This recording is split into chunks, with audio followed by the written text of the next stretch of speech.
Elle a été restaurée depuis un certain temps. Elle a été restaurée aussi avec l'affaire des beepers. Elle a été restaurée avec l'élimination d'Anier à Téhéran. C'est vrai qu'elle a pris un sacré coup sur la tête, cette force de dissuasion, après le 7 octobre. Mais c'est vrai qu'aujourd'hui, elle est restaurée. Et aujourd'hui, qu'on le veuille ou non, Israël compte très fortement dans la région. Et je pense que demain, on va aller vers un monde meilleur. Et concrètement, Israël et les États-Unis d'ailleurs, ont fait le sale boulot pour permettre justement à un monde libre de pouvoir vivre en paix, parce que pour le moment, personne ne voulait se salir les mains avec ça. Nous avons le plaisir d'être en ligne avec Stéphane Goldin. Stéphane, bonjour, Boker Tov. Boker Tov à tous les auditeurs de Kalita. Merci d'être avec nous ce matin. Nous voulions essayer de faire un point avec vous sur la situation sécuritaire, la question que l'on se pose aujourd'hui après l'opération américaine contre les cibles nucléaires iraniennes. Eh bien, la question que l'on se pose, c'est de savoir, est-ce que vous avez le sentiment que les Américains vont continuer à bombarder le territoire iranien, ou bien ils laissent à nouveau les Israéliens faire ce que bon leur semble, c'est-à-dire essayer de neutraliser d'autres menaces à partir du moment où la menace du nucléaire est quasiment neutralisée? Je pense concrètement que les Américains vont nous laisser faire. Je pense que les Américains nous ont aidés sur les questions du nucléaire, et c'est vrai que ils ont été là, ils ont été présents, ils ont été au rendez-vous, et c'est vrai qu'on a gagné énormément de temps. Parce que, simplement pour parler de Fordo, s'il n'y avait pas eu les Américains, ça aurait pris beaucoup plus de temps, sûrement encore minimum une semaine, 15 jours. C'est vrai qu'il y avait d'autres plans sur la table concernant Fordo, mais ça aurait pris beaucoup plus de temps. Donc là, c'est vrai qu'il y a eu un gain de temps dans cette guerre contre la question nucléaire. Aujourd'hui, les Américains restent en retrait. Il y a toujours deux porte-avions qui sont dans la région, et donc ils vont nous laisser faire et nous laisser agir sur le territoire iranien comme bon nous semble pour le moment, donc avec une volonté d'ailleurs américaine de vouloir peut-être revenir à une sorte de forme de négociation avec l'Iran, avec un grand point d'interrogation suite à la discussion entre Donald Trump et le Premier ministre britannique qui s'est passé hier, où il a donné tous les signes qu'il souhaitait qu'en tout cas que l'Iran revienne peut-être à une négociation.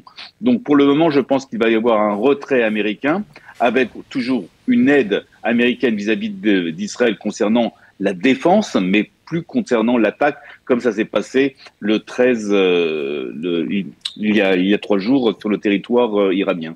Alors, la question que l'on se pose aujourd'hui, c'est aussi concernant l'uranium enrichi. Il semblerait que les Iraniens aient réussi à sortir l'uranium enrichi, en tout cas au moins une partie importante de leur uranium enrichi qui aurait pu se trouver dans la centrale de Fordo à l'extérieur. Est-ce que on peut dire que les Israéliens ou les Israéliens et les Américains savent où se trouve cet uranium? Parce qu'on a du mal à imaginer que, avec les détails tellement précis, on va dire, fournis par les renseignements militaires israéliens, par le Mossad israélien, par les services américains, on n'ait pas une trace précise de ces dizaines ou centaines de kilos d'uranium enrichi? Écoutez, je pense, Daniel, qu'on est face aussi à une guerre psychologique iranienne dans cette affaire de l'Iran. Et il y a quelques jours, il y avait une photo qui passait sur tous les réseaux sociaux où on voyait une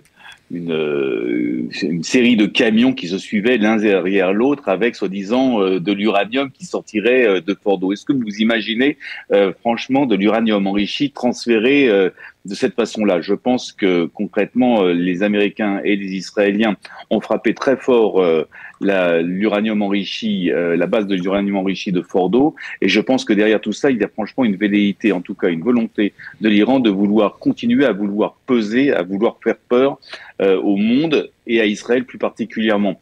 Donc je reste persuadé que si, comme vous l'avez dit, si les Iraniens avaient sorti franchement leur uranium enrichi, je pense que et les Américains et les Israéliens l'auraient su, compte tenu du niveau de renseignement que l'on a au niveau, je dirais, humain, mais aussi au niveau technologique. Alors, je voudrais vous demander une appréciation qui est à la fois sécuritaire, mais aussi, on va dire, à la fois celle d'un observateur avisé, que vous êtes aussi, concernant ce qu'il reste à faire maintenant. Parce qu'on parle, Benyamin Netanyahou a parlé des objectifs de la guerre, il a dit qu'ils étaient en grande partie atteints. La question que l'on se pose, est-ce que, finalement, on peut envisager qu'après avoir neutralisé le problème du nucléaire iranien, eh bien le régime des mollahs puisse rester en place.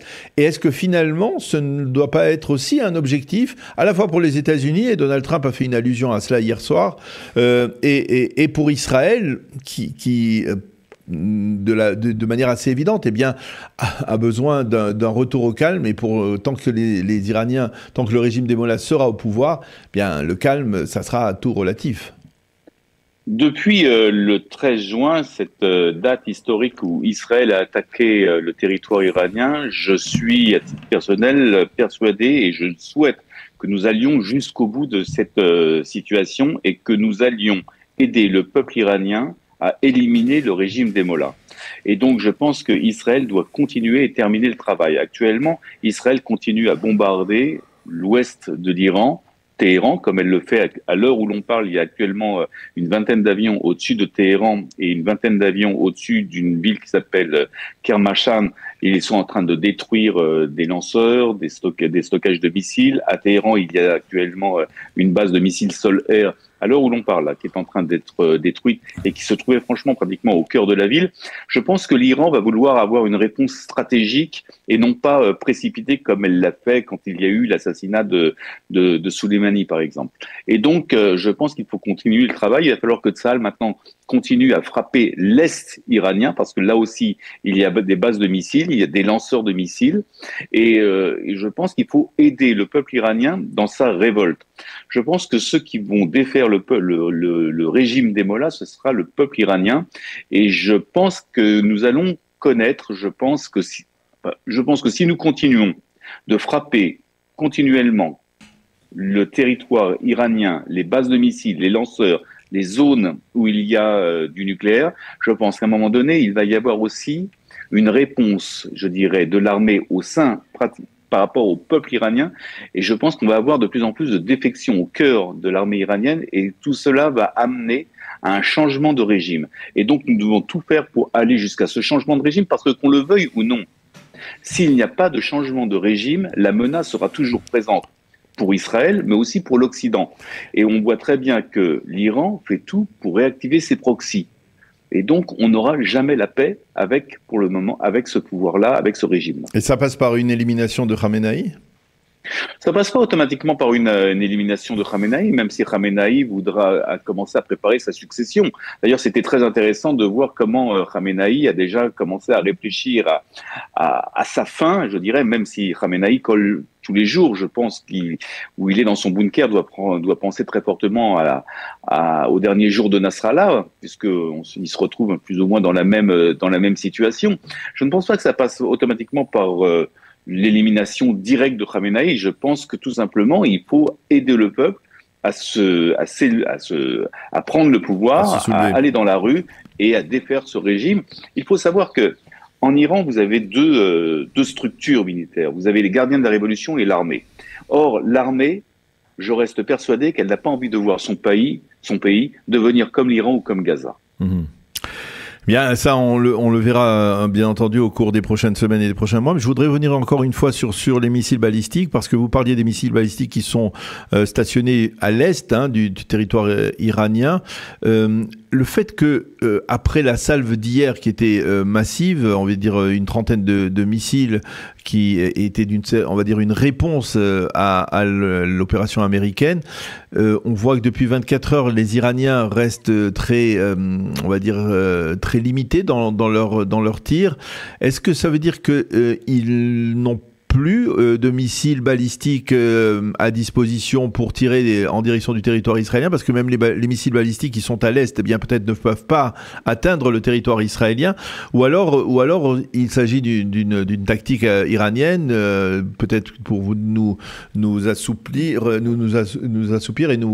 et d'une certaine manière frapper et essayer de faire plus mal dans quelques jours peut-être. Il ne faut pas oublier que l'Iran est un grand pays, entre guillemets, avec une armée très forte et avec un stockage de missiles et de drones relativement important. N'oublions pas que, concernant les drones, c'est eux qui fournissent les Russes. Donc, ils ont énormément, je dirais, de têtes, d'ogives explosives qui sont très importantes. Je pense que le travail que fait actuellement Tsahal détruire automatiquement les lanceurs de missiles est quelque chose de très important, puisque ça ne permet plus aux Iraniens de tirer des missiles sur le territoire israélien. Mais on voit qu'il va falloir continuer ce travail à l'Est, parce que c'est vrai qu'ils ont encore des missiles qui peuvent arriver sur le territoire israélien, qui sont en venant de l'Est de l'Iran, donc à l'Est de Téhéran. Et donc, tout ce travail doit être fait méticuleusement, comme il le faut, pour qu'il n'y ait de moindre de risque, en tout cas pour Israël. Donc, on est face à cette situation aussi où, n'oublions pas, l'Iran a développé plusieurs sortes de missiles aussi. Il y a des missiles avec des ogives qui font 400 kilos, mais ils ont aussi des des autres missiles qui peuvent faire énormément de mal. Ce sont ce qu'on appelle des missiles à fragmentation, et on en a vu quelques-uns tomber sur le centre d'Israël il y a très peu de temps. Et qui provoquent des dégâts assez impressionnants, n'est-ce pas? Oui, alors pour expliquer, ce sont des missiles avec une ogive qui s'ouvre à 7000 mètres d'altitude et qui diffusent une vingtaine de petites bombes, une vingtaine de petites ogives qui font, elles, 2,5 kg. Il faut savoir qu'une ogive, quand il y a un missile balistique, c'est à peu près 400 kg. Là, nous avons des petites ogives qui sont éparpillées, en général une vingtaine, et qui font 2,5 kg. Alors c'est vrai que, comment dire, la menace est plus faible parce qu'elles font que 2,5 kg, mais je dirais il y a plus de risques parce que cela s'éparpille et ça peut être très, très dangereux.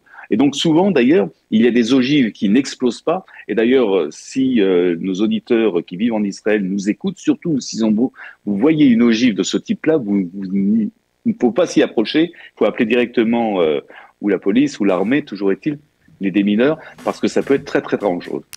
Alors, un dernier point avec vous, Stéphane. On parle peu de la bande de Gaza ces derniers jours parce que, bien entendu, tous les regards sont focalisés sur ce qui se passe en Iran. Mais qu'est-ce qui se passe actuellement dans la bande de Gaza? Est-ce que l'opération Char de Gidon, eh bien, elle se poursuit? Qu'est-ce qui se passe concrètement? Parce que on n'en entend plus parler. Est-ce qu'il y a autant de forces qu'il y en avait avant? Qu'est-ce qui se passe à Gaza? Alors c'est vrai que le zoom de l'actualité est parti du côté iranien et du coup on oublie de savoir ce qui se passe à Gaza, comme on oublie de regarder ce qui se passe d'ailleurs au Liban, parce qu'il se passe aussi énormément de choses du côté de la frontière nord. À Gaza, les forces israéliennes continuent d'opérer sur l'ensemble du territoire. Il y a une continuité dans l'élimination de terroristes du Hamas. On a vu le retour de 3 ex-otages sur le territoire israélien. Alors c'est vrai que le Hamas actuellement a reçu un deuxième coup sur la tête avec cette attaque iranienne et du coup est beaucoup plus sur ses gardes. Mais toujours est-il que là aussi, il va falloir ne pas oublier Gaza. Le travail continue. Les forces de Tsahal sont sur toujours l'ensemble du territoire gazaoui. Il y a toujours d'ailleurs aussi la distribution de nourriture auprès des Gazaouis, parce qu'on l'oublie aussi, par cette structure internationale avec la sécurisation des forces israéliennes. Et concrètement, il y a toujours quelques combats qui se passent aujourd'hui du côté de Jabalia et du côté de Khan Younes. Mais les choses tout doucement s'estompent. On verra comment les choses évoluent par rapport à l'Iran, parce que n'oublions pas une chose, c'est que nous devons aussi éliminer à Gaza l'ensemble du Hamas et ramener 50 otages qui sont toujours dans leurs mains. Il y a aussi certaines choses qui se passent dans le nord d'Israël et du côté libanais, où il y a eu aussi des forces de Tsahal qui ont frappé des bases du Hezbollah, qui commençaient à réfléchir, à vouloir répondre aussi à Israël par rapport à l'attaque iranienne, même si Naïm Qassem, le patron du Hezbollah,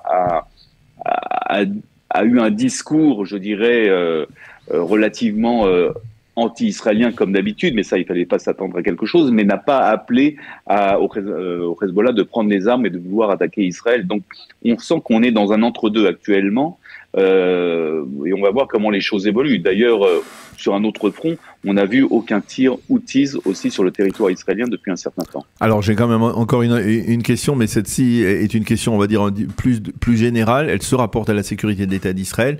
Est-ce qu'on peut dire aujourd'hui, après le 13 juin, après ce qui s'est passé dans la nuit de samedi à dimanche, est-ce que l'on peut dire que la force de dissuasion d'Israël, qui était au plus bas de la vie générale, générale au 7 octobre est aujourd'hui restaurée, même plus que cela? Écoutez, elle a été restaurée depuis un certain temps. Elle a été restaurée aussi avec l'affaire des beepers. Elle a été restaurée avec l'élimination d'Anier à Téhéran.